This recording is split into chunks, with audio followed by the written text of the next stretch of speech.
नमस्ते बच्चों। बच्चों, आप सब अच्छे होंगे, आप पढ़ाई कर रहे होंगे, आप अपने घर पे होंगे। बच्चों, मेरा नाम है अब्दुल खादर जिलानी, श्री काशी महालिंग स्वामी प्रौढ़शाला बी दुर्गा, होलकेरे तालुक, चित्रदुर्गा जिला। तो इस जगह से अर्थात मैं श्री काशी महालिंग स्वामी प्रौढ़शाला बी दुर्गा से मैं हिंदी शिक्षक के रूप में कार्य कर रहा हूँ। तो बच्चों, आप अपने घर पे पढ़ाई कर रहे होंगे और हमारे सारे पाठ आप प्राप्त करके उन्हें देख रहे होंगे, वीडियो सुन रहे होंगे और सारे यूट्यूब चैनल में जितने भी हमारे पाठ आए हैं आप सुन रहे होंगे। तो बच्चों, आज मैं 8वीं कक्षा तृतीय भाषा हिंदी वल्लरी इस पाठ्य पुस्तक से मैं आपको नया पाठ लेकर आया हूँ। तो बच्चों, मैं अब तक आपको 9 पाठ समाप्त कर चुका हूँ। तो आज मैं आपके सामने एक नई कविता लेकर आपके सामने हाजिर हुआ हूँ। तो उस कविता का नाम है अभिनव गीत। तो बच्चों, यह देखो, अभिनव गीत इस कविता का नाम है। तो बच्चों, इस कविता का आशय क्या है मैं आपको सुनाऊंगा। हाಗಾದರೆ ಮಕ್ಕಳೇ, ಇವತ್ತು ನಾನು ನಿಮಗೆ ಅಭಿನವ್ ಗೀತ್ ಈ ಪದ್ಯವನ್ನ ಮಾಡಲಿಕ್ಕೆ ಹೊರಟಿದ್ದೇನೆ. ತಾವುಗಳು ತನ್ನ ಮನೆಯಲ್ಲಿ ಇದ್ದು 8ನೇ ತರಗತಿಯ ಹಿಂದಿ ತೃತೀಯ ಭಾಷಾ ವಲ್ಲವಿ ಈ ಪುಸ್ತಕದಿಂದ ತಾವು ಈ 10ನೆಯ ಪದ್ಯವನ್ನ ಅಂದರೆ ಅಭಿನವ್ ಗೀತ್ ಈ ಪದ್ಯವನ್ನ ಕೇಳಿಲ್ಲ. ಹಾಗಾದರೆ ಈ ಪದ್ಯದ ಉದ್ದೇಶ ಏನಿದೆ? ಈ ಪದ್ಯವನ್ನು ನಮಗೆ ಯಾಕೆ ಕೊಟ್ಟಿದ್ದಾರೆ? ಇದು 8ನೇ ತರಗತಿಯಲ್ಲಿ ಯಾಕೆ ನಮಗೆ ಅಳವಡಿಸಿದ್ದಾರೆ? ಇದರ ಉದ್ದೇಶ ಏನಿದೆ? ಇದನ್ನು ನಾವು ತಿಳ್ಕೊಳ್ಳೋಣ ಬನ್ನಿ. तो इस कविता का उद्देश्य है, इस कविता का उद्देश्य है, इस कविता के द्वारा बच्चे जीने की कला सीख सकते हैं. ಹಾಗಾದರೆ ಈ ಅಭಿನವ್ ಗೀತ್ ಈ ಪದ್ಯದ ಮುಖಾಂತರ ಮಕ್ಕಳು ಜೀವನದ ಶೈಲಿಯನ್ನು ಕಲಿಯಬಹುದು. ಕಷ್ಟಕ್ಕೆ ಸಮಯ ಅಂದರೆ ಸಂಕಟ ಕಾಲದಲ್ಲಿ भी हंसते रहते और उसको सुख देते रहने की कला का परिचय दिलाना इस कविता का उद्देश्य है.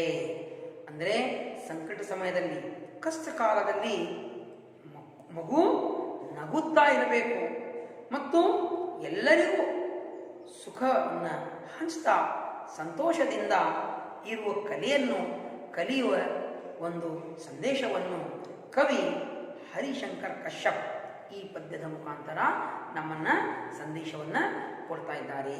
ಅಂದರೆ ಮಕ್ಕಳ ಜೀವನದಲ್ಲಿ ಕಷ್ಟಗಳು ಬರ್ತವೆ, ಅದಕ್ಕೆ ಹೇಗೆ ನಾವು ನಿಭಾಯಿಸಬೇಕು ಅಂತಕ್ಕಂತಹ ಒಂದು ಸಂದೇಶವನ್ನು ಕವಿ ಹರಿಶಂಕರ್ ಕಶ್ಯಪ್ ಈ ಪದ್ಯವನ್ನು ಬರೆದಂತಹ ರಚನಾಕಾರರು. तो इस पद्य के रचयिता हैं हरिशंकर कश्यप. तो हमें यह संदेश दे रहे हैं. तो बच्चों, मैं कविता को सुनाने से पहले, इस पद्य को पढ़ने से पहले हमें कवि का परिचय जानना बहुत आवश्यक है. तो हरिशंकर कश्यप, उनका परिचय आप सुनिए. श्री हरिशंकर कश्यप हिंदी के प्रसिद्ध बाल साहित्यकार हैं. ಹಾಗಾದರೆ ಇಲ್ಲಿ ಶ್ರೀ ಹರಿಶಂಕರ್ ಕಶ್ಯಪ್ ಅವರು ಹಿಂದಿ ಸಾಹಿತ್ಯದ ಶ್ರೇಷ್ಠ ಬಾಲ ಸಾಹಿತ್ಯಕಾರರು ಆಗಿದ್ದಾರೆ. आपने बच्चों के लिए अत्यंत रोचक, मनोरंजक व ज्ञानवर्धक एकांकी कविताएं, कहानियां तथा जीवनियां लिखी हैं. ಹಾಗಾದರೆ ಹರಿಶಂಕರ್ ಕಶ್ಯಪ್ ಅವರು ಮಕ್ಕಳಿಗೋಸ್ಕರ ಬಹಳ ಅತ್ಯಂತ ರೋಚಕವಾದಂತಹ, ಮನೋರಂಜಕವಾದಂತಹ ಹಾಗೂ ಜ್ಞಾನವರ್ಧಕವಾದಂತಹ ಏಕಾಂಕಿಗಳನ್ನು ಮತ್ತು ಕವಿತೆಗಳನ್ನು, ಕಥೆಗಳನ್ನು, ಜೀವನಿಗಳನ್ನು ಬರೆದಿದ್ದಾರೆ. ಹಾಗಾದರೆ ಮಕ್ಕಳೇ, ಎಂತಹ ಇವರು ಶ್ರೇಷ್ಠ ಕವಿಗಳು ಅನ್ನೋದು ನಿಮಗೆ ಗೊತ್ತಾಗ್ತಾ ಇದೆ. तो यहाँ पर आपकी कुछ प्रसिद्ध पुस्तकें हैं. ಹಾಗಾದರೆ ಹರಿಶಂಕರ್ ಕಶ್ಯಪ್ ಅವರ ಶ್ರೇಷ್ಠ ಪುಸ್ತಕಗಳು ಇಲ್ಲಿ ನಮಗೆ ಕೊಟ್ಟಿದ್ದಾರೆ ನೋಡಿ. ಯಾವ್ಯಾವ? फुलवारी, झरना, मेरे देश के महान बालक, मेरे देश के मंदिर, मेरे देश की महान नारियां, मेरे देश के ऋषि मुनि, मेरे देश के संत महात्मा, देश की आन पर पूजा के फूल, तो ये सब इनकी रचित ಪುಸ್ತಕೆ हैं. ಹಾಗಾದರೆ ಹರಿಶಂಕರ್ ಕಶ್ಯಪ್ ಅವರು ಬರೆದಂತಹ ಇವೆಲ್ಲ ಶ್ರೇಷ್ಠ ಪುಸ್ತಕಗಳು ಇವೆ. आपकी रचनाओं के मूल तत्व राष्ट्रभक्ति, भारतीय धर्म और संस्कृति है. ಹಾಗಾದರೆ ಹರಿಶಂಕರ್ ಕಶ್ಯಪ್ ಅವರ ರಚನೆಗಳಲ್ಲಿ ಮೂಲ ತತ್ವ ರಾಷ್ಟ್ರೀಯ ಭಕ್ತಿ ಇದೆ ಹಾಗೂ ಭಾರತೀಯ ಧರ್ಮ ಮತ್ತು ಸಂಸ್ಕೃತಿ ಇದೆ. ಹಾಗಾದರೆ ಮಕ್ಕಳೇ, ಹರಿಶಂಕರ್ ಕಶ್ಯಪ್ ಅವರ ಚಿಕ್ಕದಾದಂತಹ ಅವರ ಕವಿ ಪರಿಚಯನ ನಾವು ಏನು ಮಾಡಿದ್ದೀವಿ, ಕೇಳಿದ್ದೀವಿ, ತಿಳ್ಕೊಂಡಿವಿ. ಹಾಗಾದರೆ ಮಕ್ಕಳೇ, ಹರಿಶಂಕರ್ ಕಶ್ಯಪ್ ಅವರ ಕವಿ ಪರಿಚಯ ನಿಮಗೆ ಗೊತ್ತಾಯ್ತಾ? ಓಹೋ, ಬಹಳ ತುಂಬ ಒಳ್ಳೆಯದು. तो अच्छा बच्चों, अब हम क्या करेंगे, इस गीत को हमें सुनना है. तो सबसे पहले मैं इस अभिनव गीत को आपके सामने प्रस्तुत करूंगा, पढ़ूंगा. आप ध्यान पूर्वक सुनिएगा बच्चों. पाठ 10 अभिनव गीत. तो अभिनव गीत लिखने वाले कवि हैं हरिशंकर कश्यप. तो कवि देखो यहाँ पर कविता को किस प्रकार प्रस्तुत कर रहे हैं.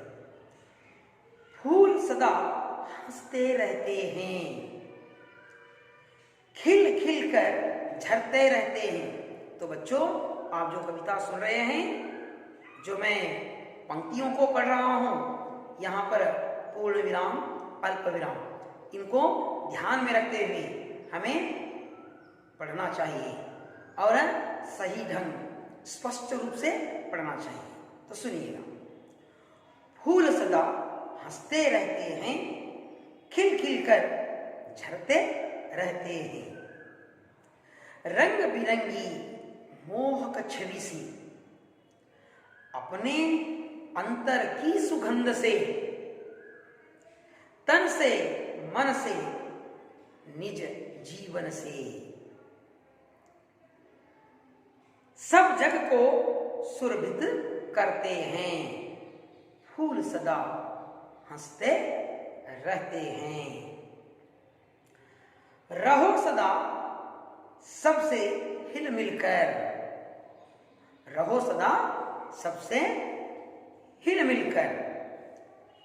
कष्ट सहो जीवन में हंसकर, कष्ट सहो जीवन में हंसकर. जियो सदा सबको सुख देकर, जियो सदा सबको सुख देकर. फूल यही हमसे कहते हैं, फूल यही हमसे कहते हैं. फूल सदा हंसते रहते हैं, खिल खिल कर झरते रहते हैं. फूल सदा हंसते रहते हैं, खिल खिल कर झरते रहते हैं. तो बच्चों, आपने इस कविता को सुना ना, तो मैं इसमें पद्य द्वारा, इस कविता द्वारा आने वाले नए शब्दों को बताऊंगा, आप लिख लीजिएगा. नए शब्द अभिनव, नूतन, नया, ಹೊಸದು, न्यू. जो नया है उसे अभिनव कहते हैं. फूल, पुष्प, हू, फ्लावर, लिख लिया आपने. छवि, शोभा, कांति, हड़प. अंतर, भीतर, डिस्टेंस. तन, शरीर, बॉडी. देह, जग संसार जगत्तु, झरना गिरना झरी जलपात, सुरभित सुगंधित गंधा सुगंधा। तो बच्चों आप इन नए शब्दों को लिख लिया ना। तो मैं अब आपको इस पद के विवरण के साथ पंक्तियों को बताऊंगा। आप इन पंक्तियों द्वारा ध्यान से सुनिए और इसको हमारे जीवन में क्या करना चाहिए, अपनाना चाहिए। तो फूलों के द्वारा कवि हमें क्या संदेश दे रहा है, तो इस अभिनव गीत द्वारा कवि हमें क्या संदेश दे रहे हैं, तो हमें इससे हमारे जीवन में क्या सहायता मिलेगी, हम क्या प्राप्त कर सकते हैं। ಹಾಗಾದ್ರೆ ಈ ಅಭಿನವ ಗೀತ್ ಈ ಪದ್ಯದಿಂದ ನಮ್ಗೆ ಏನು ಸಹಾಯ ಆಗುತ್ತೆ, ನಮ್ಮ ಜೀವನಕ್ಕೆ ಏನು ನಮಗೆ ಇದರಾಗ ಸಹಾಯವಾಗುತ್ತೆ ಅನ್ನೋ ಒಂದು ವಿವರಣೆಯನ್ನ ಕವಿ ನಮಗೆ ಈ ಪದ್ಯದಲ್ಲಿ ಕೊಡ್ತಾ ಇದ್ದಾರೆ. ಹಾಗಾದ್ರೆ ನಾವು ಅದನ್ನ ತಿಳ್ಕೊಳ್ಳೋಣ. ನೋಡಿ, ನಾನು ಪದ್ಯವನ್ನ ಸ್ಪಷ್ಟ ರೂಪದಲ್ಲಿ ಹೇಳ್ತೀನಿ ನಿಮಗೆ. ನೀವು ಇದರಲ್ಲಿ ಬರ್ತಕ್ಕಂತಹ ಸಂದರ್ಭಗಳನ್ನು ಹುಡುಕ್ತಾ, ಪ್ರಶ್ನೆಗಳನ್ನು ಹುಡುಕ್ತಾ ಅದಕ್ಕೆ ಉತ್ತರವನ್ನು ಹುಡುಕಿ सुनिए। फूल सदा हंसते रहते हैं। तो फूल क्या होते हैं बच्चों, हंसते रहते हैं, हंसना नगूदू। तो यहां पर फूल हंसते रहते हैं।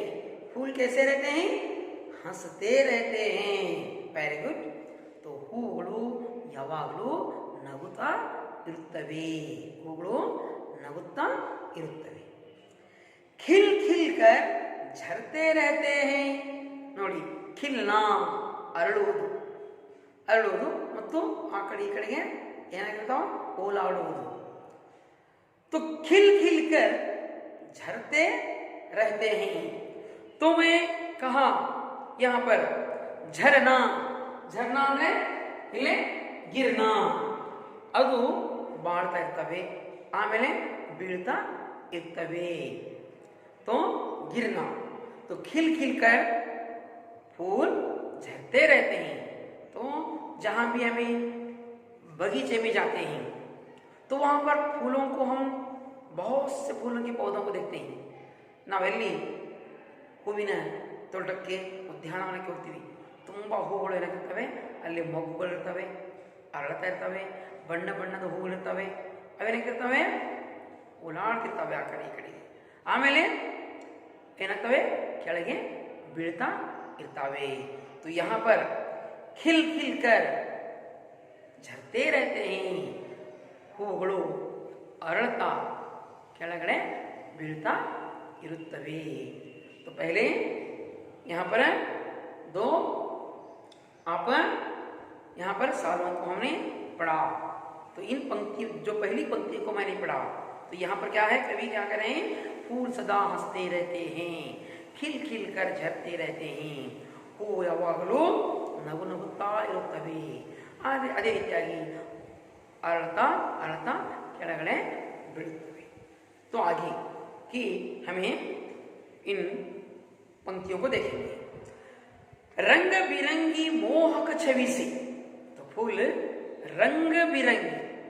ನೋಡಿ, ಹೂ ಒಂದೇ ಕಲರ್ ಆಗಿಲ್ಲ, ಏನಿರ್ತವೆ, ಬಹಳ ಬೇರೆ ಬೇರೆ ಬೇರೆ ಬಣ್ಣದ ಹೂಗಳನ್ನು ನಾವು ನಮ್ಮ ಉದ್ಯಾನವನದಲ್ಲಿ, ನಮ್ಮ ಮನೆ ಮುಂದೆ ಪಾಟ್ಸ್ಗಳಲ್ಲಿ ನಾವು ಹಾಕಿರ್ತೀವಿ, ನೋಡ್ತೀವಿ.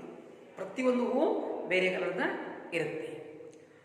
ರಂಗ ಬಿರಂಗಿ ಮೋಹಕ ಛವಿಸಿ, ಬಣ್ಣ ಬಣ್ಣದ ಮೋಹಕವಾದಂತಹ ತನ್ನ ಕಾಂತಿಯಿಂದ, छवि, छवि का अर्थ है क्या है पर बच्चों, छवि का अर्थ है शोभा, कांति, हड़पो, आकर्षणे. तो यहाँ पर फूल रंग बिरंगी मोहक, मोहक अर्थात यहाँ पर अपना आकर्षण करना, आकर्षित करना. छवि से, अपने अंतर की सुगंध से.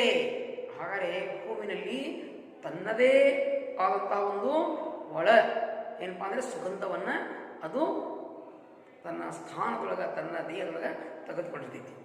तो यहाँ पर फूलों में खुशबू होती है उसे हम सुगंध कहते हैं।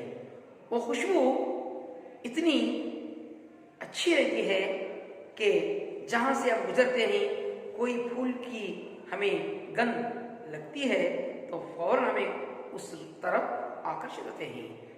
जैसे कि चंपा, इस फूल की बहुत अच्छी गंध होती है बच्चों। और उसी तरह गुलाब, चमेली, ये सारे फूल बहुत अच्छे खुशबुएं देती हैं। और इतने फूल हैं कि जैसे हमें पूजा के लिए इस्तेमाल करते हैं और हमारी माताएं अपने सिर पर इसे पहनते हैं और वधू और वर अपनी वरमालाएं पहनते हैं। और हमें कोई कार्य करें तो फूलों से श्रृंगार किया जाता है। तो फूल के होते हैं बच्चों अलग अलग अलग अलग रंगों के होते हैं। ಹಾಗಾದರೆ ಬಣ್ಣದ ಹೂಗಳಿರ್ತವೆ, ತನ್ನ ಮೋಹಕ ಕಾಂತಿಯಿಂದ ಎಲ್ಲರನ್ನ ಆಕರ್ಷಣೆ ಮಾಡುತ್ತವೆ. ಅದೇ ರೀತಿಯಾಗಿ ತನ್ನೊಳಗೆ ಇಟ್ಟಂತಹ ಸುಗಂಧವನ್ನು ಹೊರ ಚೆಲ್ಲುತ್ತವೆ. ತನ್ಸೆ ಮನಸೆ ನಿಜ ಜೀವನಸೆ. ನೋಡಿ, ಹೂಗಳು ತನ ಮನ ಮತ್ತು ನಿಜ ಜೀವನದಿಂದ सबको सुरभित करते हैं. तो बच्चों ये सभी को क्या करते हैं?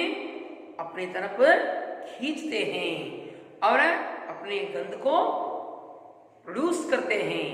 तो अपने जो अंदर छिपे हुए खुशबू को वो फैलाते हैं.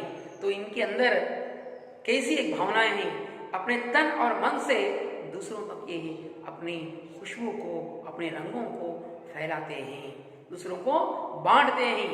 तो यही हमें सीखना है बच्चों. ಹಾಗಾಗಿ ನಾವು ಕಲಿಯುವುದೇನಿಲ್ಲ, ನಾವು ನಮ್ಮಲ್ಲಿರ್ತಕ್ಕಂತಹ ಯಾವುದೇ ಒಳ್ಳೆಯ ಒಂದು ಗುಣವನ್ನು ಬೇರೆಯವರಿಗೆ ನಾವು ಮಾಡಬೇಕು, ಸಹಾಯ ಮಾಡಬೇಕು. ಬೇರೆಯವರಿಗೆ ಸಹಾಯ ಮಾಡ್ತಕ್ಕಂತಹ ಗುಣವನ್ನು ಕಲಿಬೇಕು. ಜಾತಿ, ಧರ್ಮ, ಭೇದ ಭಾವ ಅಂತಕ್ಕಂತಹ ಎಲ್ಲವನ್ನ ಕಪಟವನ್ನು ತೆಗೆದು ನಾವು ಬೇರೆಯವರಿಗೆ ಸಹಾಯ ಮಾಡ್ತಕ್ಕಂತಹ ಗುಣವನ್ನು ಕಲಿಬೇಕು. ಹಾಗಾದರೆ ಹೂವಿನಿಂದ ಏನು, ಯಾವ ರೀತಿಯಾಗಿ ಹೂವು ತನ್ನ ಮತ್ತು ಮನದಿಂದ ಅದೇನು ಮಾಡ್ತಾ ಇದೆ, ಬಣ್ಣಗಳನ್ನು ಕೊಡ್ತಾ ಇದೆ. ಅದೇ ರೀತಿಯಾಗಿ ತನ್ನ ಸುಗಂಧವನ್ನು ಚೆಲ್ತಾ ಇದೆ. ಅದೇ ರೀತಿಯಾಗಿ ನಾವು ಮನುಷ್ಯರಾಗಿ ಬೇರೆಯವರ ಸಹಾಯ ಮಾಡತಕ್ಕಂತಹ ಭಾವನೆಯನ್ನು ಈ ಹೂವಿನೊಂದಿಗೆ ನೋಡಿ ನಾವು ಕಲಿಯಬೇಕಾಗಿದೆ. ಸಬ್ ಜಗಕ್ಕೋ ಸುರಭಿತ್ ಕರ್ತೆ ಹಿ. ಪೂರ್ತಿ ಜಗತ್ತಿಗೆ ಅವೇನು ಮಾಡ್ತಾ ಇದ್ದಾವೆ, ತನ್ನ ಸುಗಂಧವನ್ನು ಕೊಡ್ತಾ ಇದ್ದಾವೆ. ನೋಡಿ, ನಾವೇನು ಮಾಡ್ತೀವಿ, ಉದ್ಬತ್ತಿ, ಆಮೇಲೆ ಲೋಬಾನ, ಆಮೇಲೆ ವೆರೈಟೀಸ್ ಆಫ್ ಸೆಂಟ್, ಇತ್ತರ್, ಇವೆಲ್ಲ ಏನು ಮಾಡ್ತಾ ಇದ್ದೀವಿ, ನಾವು ನಮ್ಮ ಮನೆಯೊಳಗೆ ಬಳಸ್ತಾ ಇದ್ದೀವಿ, ನಾವು ಬಳಸ್ಕೊಳ್ತಾ ಇದ್ದೀವಿ. ಪೂಜೆ ಪುನಸ್ಕಾರಕ್ಕೆ, ದೇವಸ್ಥಾನಕ್ಕೆ ಬಳಸ್ತಾ ಇದ್ದೀವಿ. ಯಾಕಂದರೆ ಅದರಾಗ ಎಲ್ಲರಿಗೆ ಆಕರ್ಷಣೆ ಮಾಡ್ತಕ್ಕಂತಹ ಸುಗಂಧ ಇದೆ. ಹಾಗಾದ್ರೆ ಯಾರು ಕೊಡ್ತಾ ಇದ್ದಾರೆ ಅದು? ಹೂವು. तो कौन दे रहे हैं? फूल दे रहे हैं. तो फूल हमें ये सुगंध दे रहे हैं. तो सारा जग इन फूलों से, फूलों की खुशबू से वह भरा हुआ है. ಜಗತ್ತು ಈ ಹೂವಿನ ಗಂಧದಿಂದ ತುಂಬಿದೆ. ಹಾಗಾದರೆ ಹೂಗಳು ಎಲ್ಲಿರ್ತವೆ, ತನ್ನ ಸುಗಂಧವನ್ನು ಚೆಲ್ತವೆ. फूल सदा हंसते रहते हैं. ಹೂಗಳು ಯಾವಾಗಲೂ ನಗು ನಗುತ್ತಾ ಇರುತ್ತವೆ. तो फूल कैसे रहते हैं? सदा हंसते रहते हैं. तो बच्चों, हमने इस पद्य के ऊपरी हिस्से को हमें पढ़ा. ಮೊದಲನೆಯ ಪಂಕ್ತಿಗಳನ್ನು ನಾವು ಪೂರ್ಣಗೊಳಿಸಿದ್ವಿ. ಹಾಗಾದರೆ ಈಗ ನಾವು ಅದರ ಎರಡನೇ ಸ್ಟ್ರಾಂಜಾ, ಸೆಕೆಂಡ್ ಏನು स्ट्रांजा, आगे की पंक्तियों को अब हमें जानकारी प्राप्त करनी है. तो बच्चों सुनिएगा, दूसरी पंक्तियों में कवि क्या कह रहे हैं, सुनिए. रहो सदा सबसे हिल मिलकर. तो कवि क्या कह रहे हैं, हमें कह रहे हैं फूलों को देखकर, क्योंकि फूल उद्यानवन में, बगीचे में सारे फूल मिलकर हैं. और जब माला बनाते हैं तो उसके अंदर अलग अलग रंगों के फूल मिलाकर माला बनती है. तो यहाँ पर हमें देखने से क्या प्राप्त हो रहा है, तो हम मानव हैं, लेकिन हमारे धर्म जातियां अलग अलग हैं, और कोई अमीर, कोई गरीब, कोई भी मध्यम वर्गीय है। तो इसमें हमारे अंदर भेदभाव छिपा हुआ है। तो बच्चों, इसको हमें निकालना है। इन फूलों को देखकर, ಈ ಹೂಗಳನ್ನು ನೋಡಿ ನಮ್ಮಲ್ಲಿರ್ತಕ್ಕಂತಹ ಭೇದ ಭಾವವನ್ನ ನಾವು ಹೊರಗೆಳಿಬೇಕಾಗಿದೆ, ತೆಗಿಬೇಕಾಗಿದೆ। तो बच्चों, यहाँ पर रहो सदा सबको सबसे हिल मिलकर, ಹಾಗಾದ್ರೆ ನಾವು ಎಲ್ಲರ ಜೊತೆಗೆ ಬೆರೆತು ಬಾಳಬೇಕಾಗಿದೆ। ಕಷ್ಟ ಸಹೋ ಜೀವನ ಮೇ ಹಸಕರ್, ನಮಗೆ ಜೀವನದಲ್ಲಿ ಕಷ್ಟಗಳು ಬರ್ತಿರ್ತವೆ, ಆದರೆ ಅದನ್ನ ನಗನಗ್ತಾ ನಾವು ಸ್ವೀಕಾರ ಮಾಡಬೇಕು। ನಮಗೆ ಕಷ್ಟಗಳು ಬರ್ತಿರ್ತವೆ, ಅದಕ್ಕೆ ಏನು ಮಾಡಬೇಕು, ನಾವು ಎದುರು ಏನಪ್ಪಾ ಅಂದ್ರೆ ಫೇಸ್ ಮಾಡ್ತಾ ಮುಂದೆ ಸಾಗಬೇಕು।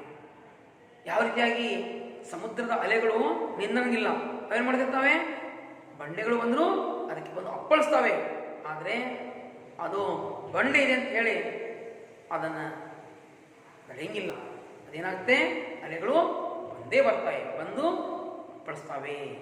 ಹಾಗೆಯೇ ನಮ್ಮ ಜೀವನದಲ್ಲಿ ಕಷ್ಟಗಳು ಬಂದೇ ಬರ್ತಿರ್ತವೆ, ಆ ಕಷ್ಟಗಳು ಬಂದು ಅಂತ ನಾವೇನು ಮಾಡಬಾರ್ದು, ನಿಲ್ಲಬಾರದು।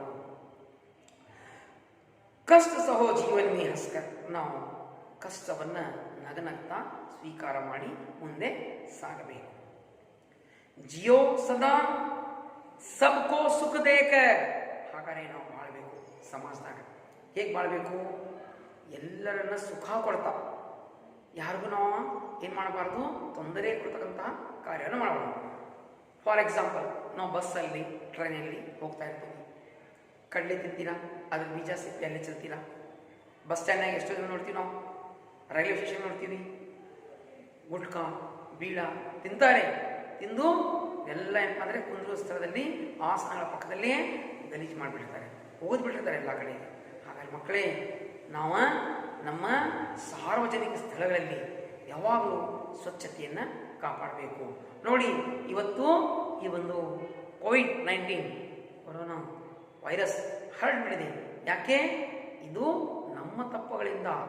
ಯಾಕಂದರೆ ನಾವು ಮಾಸ್ಕ್ ಧರಿಸಬೇಕು, ಆಮೇಲೆ ಸ್ಯಾನಿಟೈಸ್ ಹಚ್ಕೋಬೇಕು, ಆಮೇಲೆ ಸೋಷಿಯಲ್ ಡಿಸ್ಟೆನ್ಸ್ ಮಾಡಬೇಕು, ಸ್ವಚ್ಛತೆಯ ಮಾಡಬೇಕು, ಸ್ವಚ್ಛತೆಗೆ ಗಮನ ಹರಿಸಬೇಕು।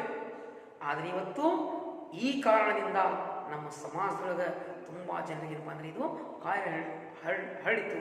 ಅಷ್ಟರೊಳಗೆ ಎರಡನೇ ಅಲೆಯಲ್ಲಿ ತುಂಬ ನಮ್ಮ ನಮ್ಮ ಮಾನವ ಕುಲದಲ್ಲಿ ತುಂಬ ಜನ ಏನು ಮಾಡಿದ್ರು, ಈ ಭೂಮಿಯಿಂದ ಅವರು ಹೊರಟೋದರು, ಸತ್ತರು। ಹಾಗಾದರೆ ಮಕ್ಕಳೇ, ನಾವೇನು ಮಾಡಬೇಕು, ಸ್ವಚ್ಛತೆಯ ಬಗ್ಗೆ ಬಹಳ ಕಾಳಜಿಯನ್ನು ವಹಿಸಬೇಕು। तो यहाँ पर इन फूलों को देखकर हमें ये सीखना है, जियो सदा सबको सुख देकर, तो हमें किसी भी कष्ट नहीं देना चाहिए, ಯಾರಿಗೂ ನಾವು ಕಷ್ಟವನ್ನು ಕೊಡಬಾರದು। फूल यही हमसे कहते हैं, ಹೂಗಳು ಇದೇ ಸಂದೇಶವನ್ನು ನಮಗೆ ಕೊಡ್ತಾ ಇದ್ದಾವೆ। तो फूल ऐसे संदेश को हमें दे रहे हैं, तो इस संदेश को हमें क्या करना चाहिए, ಸ್ವೀಕಾರ करना चाहिए। ಈ ಸಂದೇಶವನ್ನು ನಾವು ಸ್ವೀಕಾರ ಮಾಡಬೇಕು। ಸಮಾಜದಲ್ಲಿ ಪ್ರತಿಯೊಬ್ಬರ ಜೊತೆಗೆ ಚೆನ್ನಾಗಿದ್ದು ಬಾಳಬೇಕು, ಪ್ರತಿಯೊಬ್ಬರ ಜೊತೆಗೆ ನಾವು ಬೆರಿಬೇಕು। ಯಾವುದೇ ಜಾತಿ ಧರ್ಮ ಮೇಲು ಕೀಳು ಕರಿಯಲು ಬೀಳತಕ್ಕಂಥ ಭಾವನೆಯನ್ನು ತೆಗೆದು ಹಾಕಬೇಕು। ನಾವೆಲ್ಲರೂ ಭಾರತೀಯರು, हम सब भारत के वासी हैं, हम सब मिलकर जीवन व्यतीत करना है। हिंदी है हम, हिंदुस्तान हमारा, हिंदी है हम, हिंदुस्तान हमारा। तो बच्चों, हम इस देश के वासी हैं, ये देश हमारा है, हम सब मिलकर जीवन व्यतीत करना है। तो यह यहाँ पर अभिनव गीत, इस पद से हमें यही संदेश मिल रहा है कि हम दूसरों को बिना तकलीफ दिए, ಯಾರಿಗೂ ಕಷ್ಟ ಕೊಡದೆ ನಾವು ಸುಖವಾಗಿ ಬಾಳಬೇಕು। ಈ ಸಂದೇಶವನ್ನು ಇಲ್ಲಿ ಹರಿಶಂಕರ್ ಕಶ್ಯಪ್ ಅವರು ನಮಗೆ ಕೊಡ್ತಾ ಇದ್ದಾರೆ। ಫೂಲ್ ಸದಾ ಹಸ್ತೆ ರಹತೆ ಹೈ, ಹೂಗಳು ಯಾವಾಗಲೂ ನಗುತ್ತಾ ಇರುತ್ತವೆ। तो फूल सदा हंसते रहते हैं। तो बच्चों, आप इस पद्य को ध्यानपूर्वक सुनाना। तो इस पद्य द्वारा मैं प्रश्न पूछता हूँ। तो प्रश्न पूछने से पहले आप, जो मैं पद्य आपको सुनाया हूँ, जो कविता सुनाया हूँ, इस कविता को मैं आपके सामने लय और राग के साथ गाऊंगा बच्चों। आप ऐसे ही गाने का प्रयास कीजिए और इस पद्य को आप कंठस्थ कीजिए। तो सुनिए बच्चों, सारे बच्चों। तो यहाँ पर पृष्ठ संख्या 73, तो यहाँ पर यह अभिनव गीत पद्य को दिया गया है। तो आप अपने पाठ्य पुस्तक में देखिए, मैं गाऊंगा। पाठ 10 अभिनव गीत। कवि हैं हरिशंकर कश्यप। फूल सदा हंसते रहते हैं, खिल खिल कर झरते रहते हैं। फूल सदा हंसते रहते हैं, खिल खिल कर झरते रहते हैं। फूल सदा हंसते रहते हैं, खिल खिल कर झरते रहते हैं। रंग बिरंगी मोहक छवि से अपने अंदर की सुगंध से, रंग बिरंगी मोहक छवि से अपने अंदर की सुगंध से, तन से मन से निज जीवन से, तन से मन से निज जीवन से सबको सुरभित करते हैं, सब जग को सुरभित करते हैं। फूल सदा हंसते रहते हैं, खिल खिल कर झरते रहते हैं। फूल सदा हंसते रहते हैं, खिल खिल कर झरते रहते हैं। रहो सदा सबसे हिल मिल कर,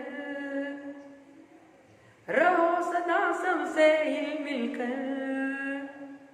कष्ट सहो जीवन में हंसकर, कष्ट सहो जीवन में हंसकर। जियो सदा सबको सुख देकर, जियो सदा सबको सुख देकर। फूल यही हमसे कहते हैं, फूल यही हमसे कहते हैं। फूल सदा हंसते रहते हैं, खिल खिल कर झरते रहते हैं। फूल सदा हंसते रहते हैं, खिल खिल कर झरते रहते हैं। फूल सदा हंसते रहते हैं, फूल सदा हंसते रहते हैं। खिल खिल कर झरते रहते हैं। तो बच्चों, आपने इस गीत को सुना। तो बच्चों, मैं इस पद्य द्वारा आने वाले यहाँ पर प्रश्नों को पूछता हूँ। तो प्रश्नों को पूछने से पहले बच्चों, जो गीत मैंने गाया अभिनव गीत, इस पद्य को आप क्या करना चाहिए, आप भी कंठस्थ कीजिएगा। इस पद्य को जैसे मैं गाया हूँ ऐसे ही आप भी गाने का प्रयास कीजिएगा। मैं आपको यह गृह कार्य दे रहा हूँ कि आप अभिनव गीत इस पद्य को कंठस्थ कीजिए और 3 बार इसे शुद्ध रूप से लिखिए। इसी के साथ बच्चों, मैं और भी 3 प्रश्न आपको दे रहा हूं, लिख लीजिएगा। तो पहला प्रश्न है, फूल सदा कैसे रहते हैं? गृह कार्य लिख लीजिए बच्चों। पहला प्रश्न है, फूल सदा कैसे रहते हैं? दूसरा प्रश्न है, फूल किस तरह झरते रहते हैं? फूल किस तरह झरते रहते हैं। तो बच्चों आपने दूसरा प्रश्न लिख लिया। तो मैं तीसरे प्रश्न की ओर बढ़ूंगा, सुनिएगा। फूल की छवि कैसी होती है? फूल की छवि कैसी होती है? लिख लिया बच्चों आप सभी ने? तो बच्चों देखिए, आप ऐसे अन्य कविताएं आती हैं, आप भी क्या कीजिएगा, स्वरचित कविताओं को लिखने का प्रयास कीजिए और ऐसे कविताओं को आप लिखकर लाइए। मैं अपने कक्षा में आपकी लिखी हुई कविताओं को दीवार पर लगाऊंगा और हमारे ग्रंथालय में भी आपकी लिखी कविताओं को एक तरफ जोड़कर रखेंगे। आने वाली जो आपकी पीढ़ी, आने वाले जो आपके छोटे भाई हैं, बहन हैं, वो भी आपकी लिखी हुई कविताओं को सुनेंगे, पढ़ेंगे। तो बच्चों आप अभिनव गीत इस पद्य को सुना, समझा और इसे आप अपने जीवन में इसके महत्वपूर्ण गुणों को अपनाइए। तो बच्चों मैं अब आपसे विदा लेता हूँ, फिर मिलूंगा नए पाठ द्वारा। धन्यवाद।